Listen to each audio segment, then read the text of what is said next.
জীবিত আর মৃত মানুষের কখনো বিয়ে হতে পারে না, কখনো এক হতে পারবো না আমরা। কারণ আমি যে মৃত, আর আমার আসল রূপ দেখলে তুমি সহ্য করতে পারবে না। আমার এই মায়াবী রূপের আড়ালে একটা বৃষ্টির ঝলসানো কুৎসিত রূপ আছে। চেম্বারে বসে রোগী দেখছিলাম। মফস্বল এলাকা আর উপজেলা স্বাস্থ্য কমপ্লেক্স হওয়ায় এখানে রোগীরা সাধারণত টিকিট কেটে টিকিটটা ডাক্তারের কাছে জমা দিয়ে চেম্বারের ভেতরেই বসে থাকে, আর ডাক্তাররা একের পর এক নাম ডেকে রোগী দেখে। আমি সবেমাত্র বিসিএস দিয়ে নতুন চাকরিতে জয়েন করি। আজকে আমার প্রথম ডিউটি, তাই আমিও ঠিক এভাবেই রোগী দেখছিলাম। হঠাৎ খেয়াল করলাম একটা রোগা পাতলা লম্বা মেয়ে চেম্বারে প্রবেশ করলো। গায়ে কালো প্রিন্টের একটা সালোয়ার কামিজ, বয়স আনুমানিক 16 কি 17 হবে। চুলগুলো বেশ লম্বা আর লালচে টাইপ। মেয়ের গায়ের রংটা দুধের মতো ফর্সা। এত সুন্দর মেয়েও হয় জানা ছিল না। এ যেন সাক্ষাৎ পরি। মেয়েটাকে দেখে কিছুক্ষণের জন্য আটকে গেলাম। আমার স্বপ্নের ঘোর কাটলো যখন মেয়েটা তার তীক্ষ্ণ গলায় বলল, এই যে টিকিটটা। আমি এবার মেয়েটার চোখের দিকে তাকালাম। এত সুন্দর চোখ কোনো মানুষের হতে পারে না। এরকম চোখ আমি আগে কখনো দেখিনি। মেয়েটার চোখের মায়ায় ডুবে যাচ্ছে মনে হচ্ছিল। নিজেকে বেশ সামলে মেয়েটার হাত থেকে টিকিটটা নিলাম। খেয়াল করলাম মেয়েটার নাম পড়ি। নামের সাথে মেয়েটার রূপের বেশ সামঞ্জস্য রয়েছে। মেয়েটার টিকিটটা দিয়ে ঠিক আমার সামনের চেয়ারটাতে বসলো। আমিও নিজেকে সামলিয়ে আবার রুগী দেখা শুরু করলাম। হঠাৎ পরীর তীক্ষ্ণ কণ্ঠ, তার হাসির শব্দ কানে ভাসলো। পরীর দিকে আবার তাকালাম। দেখলাম পরী তার পাশের বান্ধবীর সাথে বেশ হাত নাড়িয়ে নাড়িয়ে কথা বলছে আর হাসছে। বোঝা যাচ্ছিল মেয়েটা বেশ চঞ্চল। আমি যতই পরীর থেকে মনোযোগ সরাতে চাচ্ছি, ততই যেন পরীর কথা আর হাসি তার দিকে আকৃষ্ট করছে। রোগী দেখাতেও মনোযোগ দিতে পারছিলাম না। বাধ্য হয়ে পরীকে বললাম, এই যে একটু আস্তে। পরী এবার তার চোখ দিয়ে ইশারা করলো, ঠিক আছে। মনে হচ্ছে এবার প্রাণটাই বের হয়ে যাবে। এ মায়ার জাল যেন ছেড়ে বের হতে পারছি না। খানিকক্ষণ চুপ থেকে পরী আবার আগের মতো কথা বলতে শুরু করলো। আমি না পারছিলাম পরীকে কিছু বলতে, না পারছিলাম রোগী দেখায় মনোযোগ দিতে। তাই সব রোগী পাশের রুমে পাঠিয়ে দিয়ে আর ওকে রেখে দিই। এবার ডাক দিলাম পরীকে। মেয়েটা এবার উঠে আমার পাশের চেয়ারে বসলো। জিজ্ঞেস করলাম, কি সমস্যা? পরী গড় গড় করে একের পর এক বলতে লাগলো। আমি কিছুটা স্তম্ভিত হই পরীর কথা শুনে। পরীকে বললাম, আপনি একটু আস্তে বলেন। পরী এবার মুচকি হেসে বলল, ভাইয়া শ্বাসকষ্ট হয় খুব। যাক, বুঝতে পারলাম এবার। কিন্তু পরীকে যখন প্রেসার মাপার জন্য হাতটা ধরলাম, হাতটা ধরে আবার সরিয়ে নিলাম। আমি অবাক হয়ে গেলাম, এত ঠান্ডা কারো হাত হয় নাকি? মরা মানুষের মতো ঠান্ডা হাত। বেশ চমকে এবার পরীর প্রেসার মাপলাম। খেয়াল করলাম পরীর প্রেসার অনেক হাই, পালসও হাই, হার্টবিটও নর্মাল মানুষের তুলনায় দ্বিগুণ। আমি বেশ চমকে গেলাম। প্রেসার হাই হলে সাধারণত মানুষের গা গরম থাকে। আমি রীতিমতো ঘামতে লাগলাম। এমন রোগী আমি জীবনের প্রথম দেখেছি। এর আগে এমন রোগী পাইনি। পরীর দিকে খেয়াল করে দেখলাম সে মুচকি মুচকি হাসছে। কিছুক্ষণ চুপ করে পরীকে জিজ্ঞেস করলাম, আপনার গা কি সবসময় ঠান্ডা থাকে? এত ঠান্ডা কেন আপনার গা? পরী পাশ থেকে তার বান্ধবীকে ডেকে বলল, দোস্ত দেখ তো গা ঠান্ডা কিনা। পাশে থাকা মেয়েটা পরীর গা ধরে বলল, না ঠিকই তো আছে। আমি পাশের মেয়েটার কথা শুনে আবার পরীর হাত ধরলাম। না, এবার তো গরমেই হাতটা নর্মাল মানুষের মতো। আবার প্রেসার, পালস, হার্টবিট মাপলাম। দেখলাম সব নর্মাল মানুষের মতো ঠিক আছে। কিন্তু কতক্ষণ আগে এমন কেন হলো? এটা কি আমার মনের ভুল নাকি অন্য কিছু? বুঝতে পারছি না আমি। মনের মধ্যে প্রশ্নটা রয়ে গেল। পাশ থেকে পরী বলে উঠল, ভাইয়া আপনার নাম কি? আমি সুন্দর করে বললাম, অরণ্য। সে এবারও মুচকি হাসলো। যতই পরীকে দেখছি ততই যেন মায়ার জালে ডুবে যাচ্ছি। এবার পরী বলল, ভাইয়া আপনার নাম্বারটা দেওয়া যাবে? আমি কোনরূপ কথা না বলে নাম্বারটা দিয়ে দিলাম। মেয়েটা মুচকে হেসে নাম্বারটা দিয়ে চলে গেল। সারাটা দিন শুধু আমার পরীর ঘোরেই কাটলো। বুঝতে পারছিলাম না এমন কেন হলো। আমি যখন প্রথমবার প্রেসার মাপছিলাম তখন মনে হচ্ছিল কোনো মরা মানুষের প্রেসার মাপছি, কিন্তু যখন দ্বিতীয়বার মাপলাম সব নর্মাল লাগলো। একি আমার মনের ভুল নাকি অন্য কিছু? হতেও পারে মনের ভুল, কিন্তু মেয়েটার রূপ যেন আমাকে পাগল করে দিচ্ছিল। এত সুন্দরী মেয়ে আমি কখনো দেখিনি। কি মায়া তার চোখে। ভাবতে ভাবতেই সারাটা দিন কেটে গেল। পরদিন ঠিক সকালবেলা আমার নাম্বারে একটা কল আসে। নাম্বারটা এমন ছিল, 2791996। ভেবেছিলাম সিমের কোম্পানি থেকে দিয়েছে, তাই কেটে দিলাম। আবার কল আসলো, আবার কাটলাম। আবার কল আসলো, এবার ধরলাম। খেয়াল করলাম একটা সুন্দর কণ্ঠ ভেসে আসছে আর বলছে, ভাইয়া কেমন আছেন? কণ্ঠটা বেশ পরিচিত মনে হচ্ছিল। খানিকক্ষণ কথা বলার পর জানতে পারলাম পরী। আমি কিছুটা অবাক হই। এটা কোন দেশের বা কোন কোম্পানির নাম্বার? আমি পরীকে জিজ্ঞেস করলাম, আপনার ফোন নাম্বারটা এমন কেন? পরি জবাব দিল, কই ঠিকই তো আছে, আমার তো এয়ারটেল নাম্বার। আবার দেখেন, এবার নাম্বারটা খেয়াল করে দেখলাম, সত্যি তো নাম্বারটা এয়ারটেল। কিছুটা চমকে গেলাম। তাহলে কিছুক্ষণ আগে যে নাম্বারটা ছিল সেটা কি আমি ভুল দেখেছি? কলটা কেটে ফোন চেক করলাম, দেখলাম আমি যে নাম্বারটা কিছুক্ষণ আগে দেখেছি সেটা আমার কল লিস্টে নেই। কিছুটা অবাক না হয়ে পারলাম না। এসব কি হচ্ছে? মনের ভুল নাকি অন্য কিছু? কেন এমন হচ্ছে আমার সাথে? নাকি সব আমার মনের ভুল? আবার কল দিলাম মেয়েটাকে। এবার কল দিয়ে আরো অবাক হলাম, কারণ কল দেওয়ার পর দেখলাম নাম্বারটার কোনো অস্তিত্ব নেই।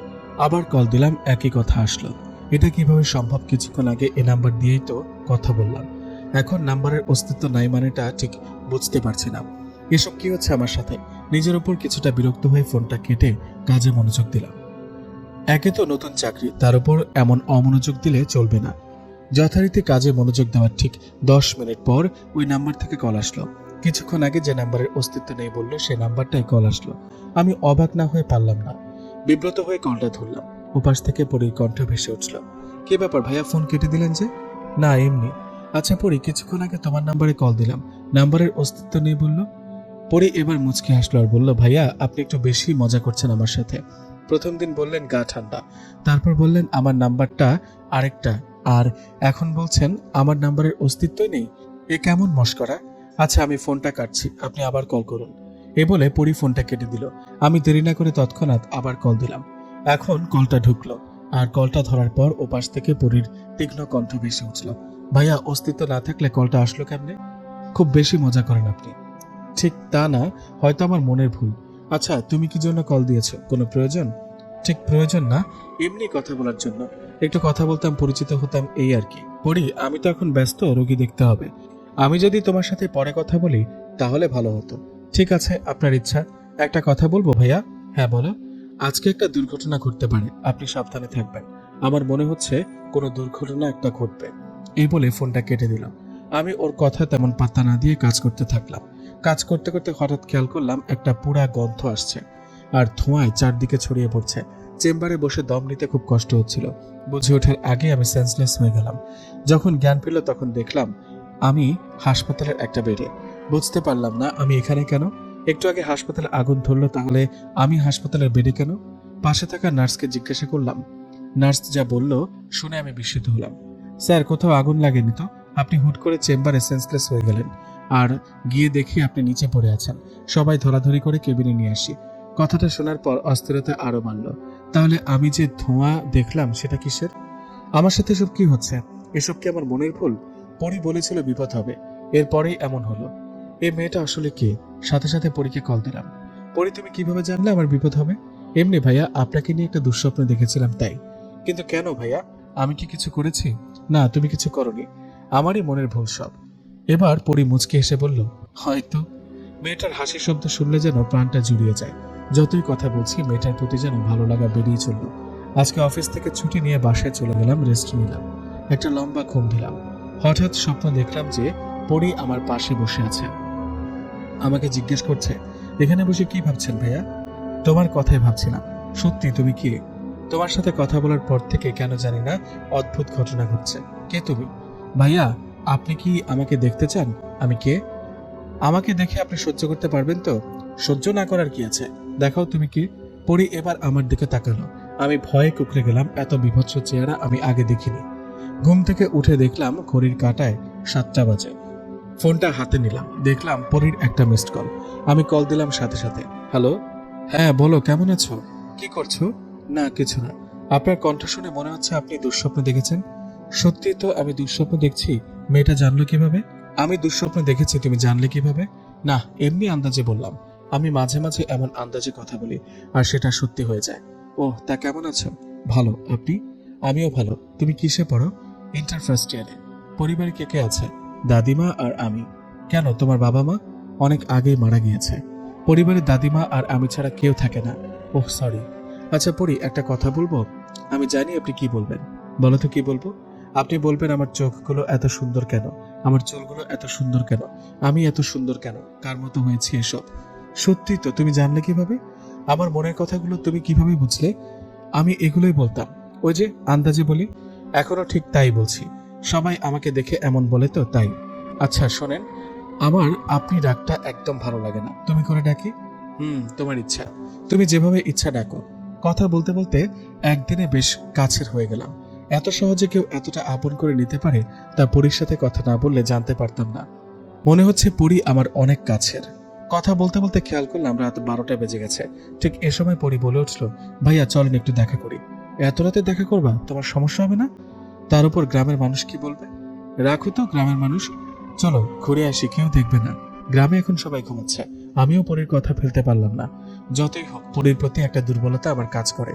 পরীকে বললাম, কোথায় আসবো বলো? হাসপাতালের পেছনে একটা কাশবন আছে, ওইখানে আসেন। এখন তো কাশফুল ফুটেছে, বনটা অনেক সুন্দর হয়ে গিয়েছে এখন। আমিও ফোনটা কেটে রেখে দিলাম, রেডি হয়ে কাশবনে গেলাম। পূর্ণিমার চাঁদটা মাথার উপরে সবকিছু স্পষ্ট দেখাচ্ছিল। হালকা মৃদু বাতাস, বেশ ভালোই লাগছে। হুট করে দেখলাম পরী এসেছে। পরীকে দেখে আমি বিস্মিত না হয়ে পারলাম না, কারণ কারণ এত সুন্দর শুভ্র চেহারার অধিকারী কোনো মেয়ে হতে পারে তা আমার ধারণার বাইরে ছিল। জীবনে অনেক মেয়ে দেখেছি, কিন্তু পরীর মতো এত মায়া ভরা চেহারা আর চোখের অধিকারী কোনো মেয়ে দেখিনি। এখন পরী নীল শাড়ি আর সাদা ব্লাউজ পরে এসেছে। মেয়েটাকে শাড়িটাতে বেশ মানিয়েছে। পূর্ণিমার চাঁদটা যেন ওর মুখের উপর এসে পড়েছে। শুভ্র শীতল বাতাস যেন ওর লাল চুলগুলোকে উড়িয়ে নিচ্ছে। ওর রূপে আমি মুগ্ধ না হয়ে পারছি না। যতই পরী কাছে আসছে ততই মায়ার চাদরে ডুবে যাচ্ছি। আমার হার্টবিট বেড়ে যাচ্ছে। নিমেষেই কোথায় হারিয়ে গেলাম জানি না। হঠাৎ পরী হাতে তুড়ি দিয়ে বলল, এই যে মিস্টার। কি হলো? কোথায় হারালেন? চুপ কেন? কথা তো বলেন। না, এমনি। তোমাকে নীল শাড়িতে খুব মানিয়েছে। তা তোমার এত রাতে দেখা করার এত ইচ্ছা জাগলো কেন? রাস্তায় কেউ তোমাকে দেখেনি? আমি দেখা না দিলে কেউ দেখবে কিভাবে মশাই? মানে? বললাম, আমি যদি লুকিয়ে আসি তাহলে কেউ দেখতে পারবে নাকি? তোমার দাদিমা তোমাকে খুঁজবে না? রাতে দাদিমা ঘুমায়। আচ্ছা অরণ্য, একটা কথা বলবো? বলো। কথা বলার জন্যই তো এসেছি। আমাকে তোমার মনে একটু জায়গা দিবে? আমি তোমাকে প্রথম দেখে অনেক ভালোবেসে ফেলেছি। এটা বলার জন্য ছটফট করছিলাম, তাই এত রাতে আসতে বলেছি। পরীর কথাটা শোনার পর বিস্মিত না হয়ে পারলাম না। এত সুন্দরী মেয়ে আমাকে ভালোবাসে, এটা কিভাবে সম্ভব? ভাবতে ভাবতে খেয়াল করলাম একটা নীল পদ্ম ধরে আমার সামনে এসে পরী বলল, অরণ্য, আমি তোমাকে ভালোবাসি, বড্ড ভালোবাসি। তুমি আমার জন্ম জন্মান্তরের সাথী। তুমি তো আমার জীবনের সেই অধ্যায় যাকে মুছতে চাইলেও মোছা যায় না। তুমি কি আমায় গ্রহণ করবে না? পরীর এমন প্রস্তাব প্রত্যাখ্যান করার ক্ষমতা আমার ছিল না। আমি পরীর হাত থেকে নীল পদ্মটা নিয়ে পরীকে জড়িয়ে ধরলাম। কিন্তু পরীকে জড়িয়ে ধরে খেয়াল করলাম পরীর শরীরটা অনেক ঠান্ডা। পরীর হার্টবিট এর কোনো শব্দ পাচ্ছি না। পরীর হাতটা ধরলাম, পালসও চলছে না। মনে হচ্ছে এ এক মৃত মানুষকে আমি জড়িয়ে ধরে আছি। পরীর শরীর থেকে যেন মৃত মানুষের গন্ধ পাচ্ছি। নিমেষে মাথাটা ঝিমানো শুরু করলো। তখন কি হলো জানি না, উঠে দেখলাম আমি আমার রুমে আর পরী আমার পাশে বসা। আমার কি হয়েছিল পরী? জ্ঞান হারিয়ে ফেলেছিলে। তুমি মাঝে মাঝে এমন করো কেন অরণ্য? তোমাকে কত কষ্ট করে তোমার রুমে এনেছি জানো? কি যে করো না, আমার সবটা মনে পড়লো। ঘড়ির কাঁটার দিকে খেয়াল করলাম, দেখলাম 3টা বাজে। পরীকে বললাম, এত রাতে এখানে তোমার দাদিমা চিন্তা করবে না? দাদিমা সকাল 7টায় ওঠে, এর আগে আমি চলে যাব। আচ্ছা অরণ্য, একটা আবদার করবো। করো। আমার খুব একা লাগে। আমি যদি প্রতিদিন রাতে তোমার বাসায় আসি, তোমার সাথে আড্ডা দিই, আবার ভোর হওয়ার আগে চলে যাই, তোমার কি কোনো আপত্তি আছে? আর তোমার পরিবারের কেউ তো এখানে থাকে না, তোমারও মন ভালো লাগবে। তুমি কি এই ইচ্ছাটা পূরণ করবে? পরি, আমরা তো বিবাহিত না, মানুষ দেখলে কি ভাববে? তুমি চাইলে তোমার বাসায় বিয়ের প্রস্তাব পাঠাই, তাহলে তো আমরা একসাথে থাকতে পারবো। অরণ্য প্লিজ, আমার ইচ্ছা এটা। বিয়ে আরো পরে করব, আর মানুষকে ফাঁকি দেওয়া ব্যাপার না। তুমি আমার ব্যাপারে কাউকে বলো না, তাহলেই হবে। কেন জানি পরীর প্রতি মায়া থাকায় পরীর প্রস্তাবটা প্রত্যাখ্যান করতে পারলাম না। রাজি হয়ে গেলাম। ঠিক 4টায় পরী বলে উঠল, আজকে গেলাম, কাল আবার দেখা হবে, রাতে আসবো, ওকে? আমিও হ্যাঁ বোধক মাথা নাড়লাম। পরী চলে গেল। বুঝতে পারছি না মেয়েটা কে, তার প্রতি কেন যে আমার এত ভালোবাসা আর আবেগ আসছে জানি না। মেয়েটার কোনো কিছুতেই আমি বাধা বা প্রত্যাখ্যান করতে পারছি না। ভাবতে ভাবতে ঘুমিয়ে গেলাম। সকালে উঠে অফিসে গেলাম, কাজ সারলাম। সন্ধ্যায় বাসায় এসে পরীর কথা ভাবতে লাগলাম, কখন আসবে? একটা কল দিব কি নাকি দিব না? হঠাৎ টুংটাং কলিং বেল বাজলো। খুলে দেখলাম পরী এসেছে। আজকে একটা লাল শাড়ি পরে এসেছে। যতই পরীকে দেখছি ততই ভালোবাসার সাগরে ডুবছি। বেশ ভালোই কাটছিল রাতগুলো। প্রতিদিন দেখা হতো। পরীর হাতের রান্নাটাও অনেক মজার ছিল। এত নির্ভুল মানুষ আমি কখনো দেখিনি। সব কিছুতে একদম পারফেক্ট ছিল। ভালোই কাটতে লাগলো দিনগুলো। মনে হচ্ছিল পরী আমার কত চেনা। এত পরিচিত আর আপন অল্প দিনে কেউ হতে পারে তা পরীকে না দেখলে বুঝতাম না। কেটে গেল একটা মাস। মনে মনে স্থির করলাম এবার পরীর পাগলামোতে আর সায় দেব না। কালকে সকালেই পরীর দাদির কাছে গিয়ে পরীর ব্যাপারে কথা বলবো। মেয়েটা সব দিক দিয়ে পারফেক্ট, কিন্তু মাঝে মাঝে এমন পাগলামি করে, ওর পাগলামিতে না সায় দিয়ে পারি না। পরদিন পরীর ঠিকানায় পরীর বাসায় গেলাম। গিয়ে যা দেখলাম তা দেখে অবাক না হয়ে পারলাম না। কারণ গিয়ে দেখলাম সে জায়গায় পুরা বাড়ি আর একটা পুরনো কবর ছাড়া কিছুই নেই। কিন্তু পরী তো বলেছিল যে সে এখানে থাকে। এটা কিভাবে সম্ভব? এখানে কোনো মানুষ থাকতে পারে বলে মনে হয় না। আমি পরীকে কল দিলাম। পরী, তুমি কোথায়? আমি তো বাসায়। কেন? দাঁড়াও, জানালা দিয়ে তোমাকে দেখছি। তুমি এদিকে ফিরে তো। আমি যখন পেছনে ফিরলাম দেখলাম বাড়িটা একদম নতুন আর পরিপাটি। এটা কিভাবে সম্ভব? কিছুক্ষণ আগেই তো বাড়িটা পোড়া বাড়ির মতো ছিল, আর কবরটা গেল কোথায়? কি হচ্ছে এসব আমার সাথে? সব কি আমার মনের ভুল? হঠাৎ করে পরীর সামনে এসে তুড়ি বাজালো আর বলল, কি ব্যাপার মশাই, কি ভাবছেন? না বলে চলে আসলেন যে? আজকে তো দাদিমা বেড়াতে গেছেন। কি আর করা, চলেন এক কাপ কফি খাওয়াই। না থাক, পরে একদিন খাবো না। তোমাকে দেখতে ইচ্ছে করছিল তাই চলে আসলাম। আমার লক্ষ্মী পাখিটাকে না দেখলে ভালো লাগছে না। আসছে আমার ন্যাকামি করতে। চলো, এক কাপ কফি না খেলে তোমাকে ছাড়ছি না। কি আর করা, পরীর পাগলামোর কাছে বারবার আমি হেরে যাই। ওর বাসায় গেলাম। কি সুন্দর পরিপাটি করে সাজানো বাসাটা, কত সুন্দর করে সাজানো। ছোট্ট একটা ঘর এত সুন্দর করে সাজানো যায় কখনো ভাবতেও পারিনি।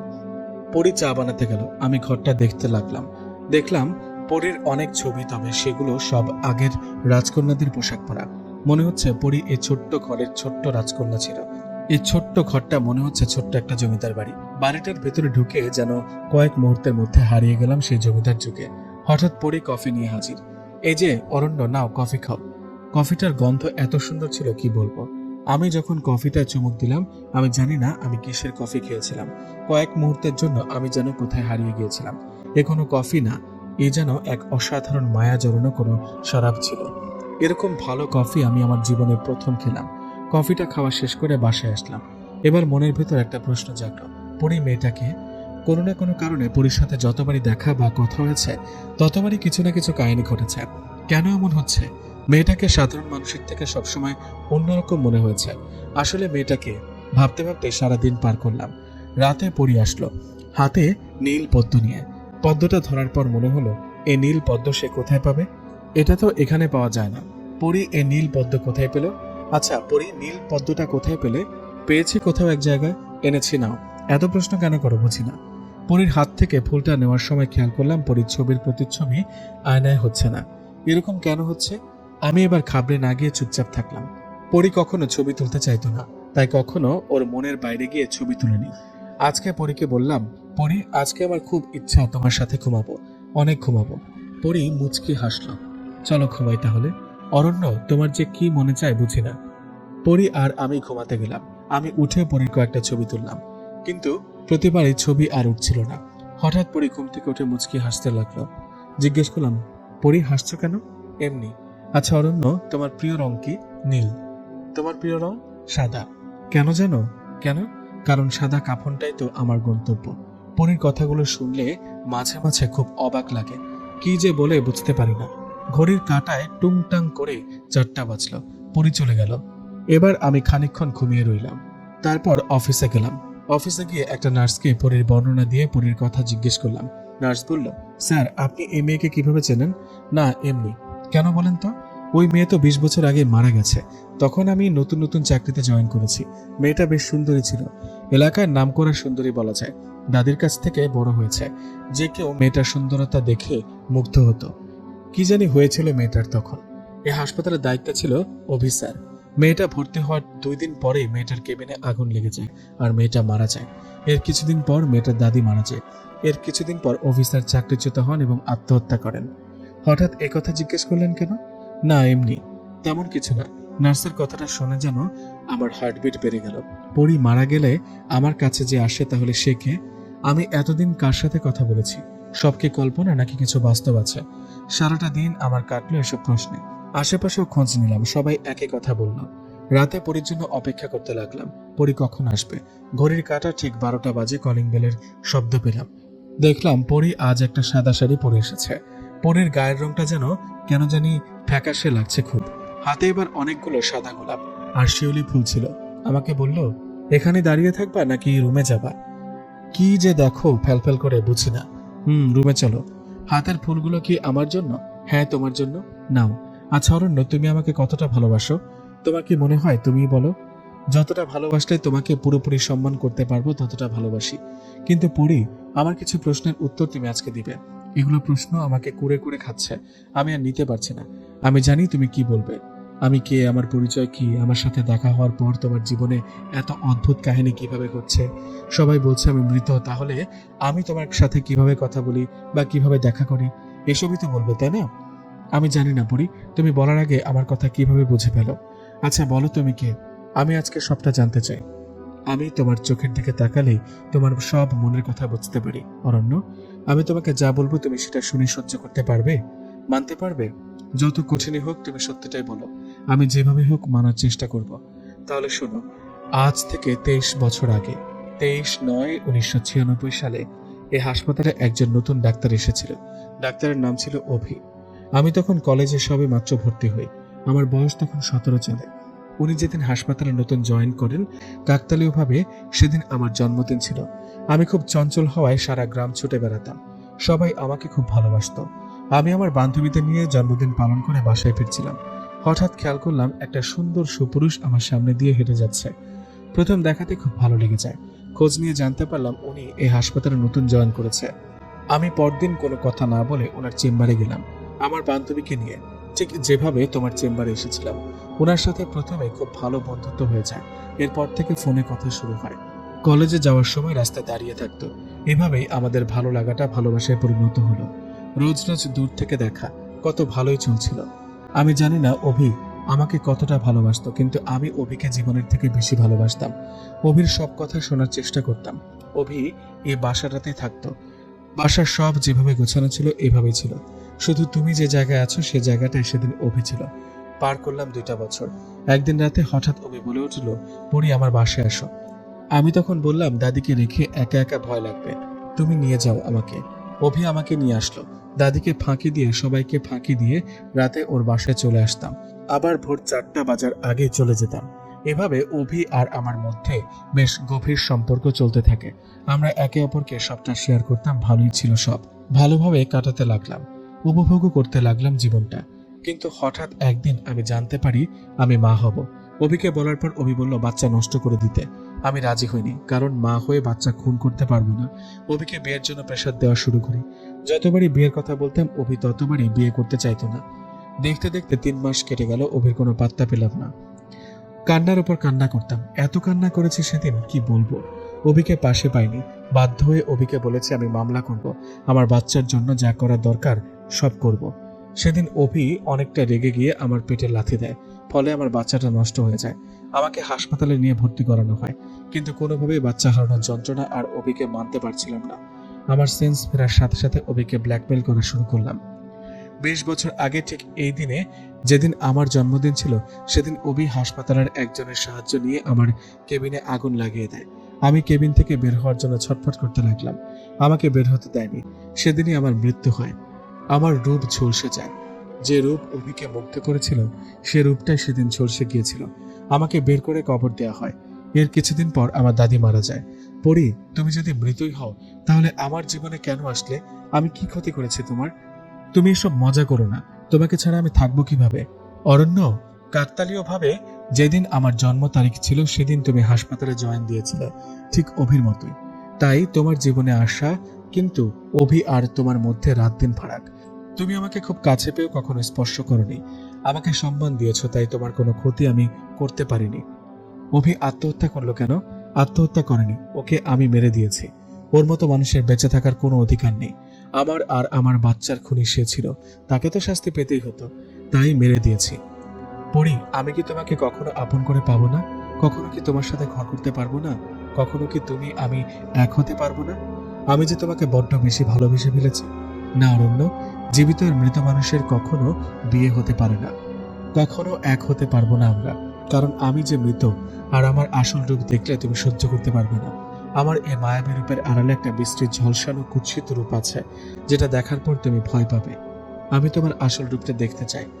এবার পরি তার আসল রূপে আসলো। এতটা বিভৎস আর ঝলসানো রূপ কখনো দেখিনি, কিন্তু তবুও পরীকে ছাড়তে আমি পারবো না মনে হচ্ছে। তুমি যেমনই হও আমি তাতেই খুশি পড়ি। তুমি যেও না পড়ি। না অরণ্য, আমার আর তোমার মিলন সম্ভব না। নিয়তি যে এক হতে দিবে না। আজকের পর থেকে আর আমি তোমার সামনে আসবো না। তোমার পরি আজকের পর থেকে চলে যাবে অরণ্য। এই যে শিউলি ফুলগুলো দেখছো, খুব যত্ন করে রেখো। আর তোমার বউ যে হবে তাকে পরি বলে রেখো। এটা আমার আবদার বলতে পারো। ঘড়ির কাঁটায় 4টা বাজলো, পরি চলে গেল। এরপর আর পরি কখনো আসেনি আমার সামনে।